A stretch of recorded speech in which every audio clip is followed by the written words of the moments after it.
With all the rain we've gotten recently, many people across the Midwest are preparing for possible flooding. Residents in La Crosse are no strangers to it happening here, especially if their home is in a floodplain. News 8's Brittany Schmidt joins us now with what you need to know about flood insurance. Mike and Lisa, flooding is a risk all of us take living so close to many different sources of water, but some are at more risk than others, and it definitely shows up when it comes to the cost of flood insurance. Edward Shawley is a true Wisconsinite.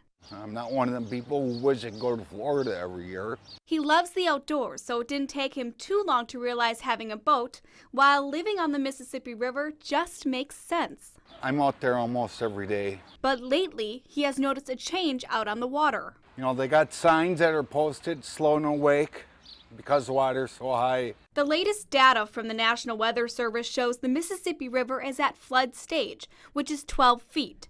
But because of La Crosse's unique location, it has multiple flooding sources. The Mississippi River, the La Crosse River, the Black River. Depending on the location of your home or business, the risk of flooding varies. The ones at most risk are part of the floodplains. A floodplain is an area identified with a 1% chance of flooding each year. FEMA is in charge of mapping those areas, and those within the floodplains carry a heavier fee when it comes to flood insurance. I've heard of people who have to pay $2,500 a year for flood insurance, and that's an awful lot of money. However, there is one way to make sure you are only paying for what you need. I encourage people to get elevation certificates on their homes to truly identify what their risk is. You know, are you 1 foot in the floodplain or are you 6 feet in the floodplain? It's a huge difference in risk. Shawley only lives a few blocks from the river, but fortunately for him, his house isn't in a floodplain. But if it was, he may have to start looking for a new hobby. If I had to pay what some of the people are paying, I don't know.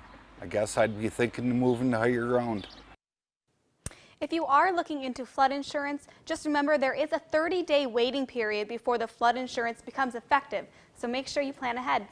All right, thanks a lot, Brittany. And if you would like more information about the floodplains in La Crosse, just head over to our website at news8000.com for a link.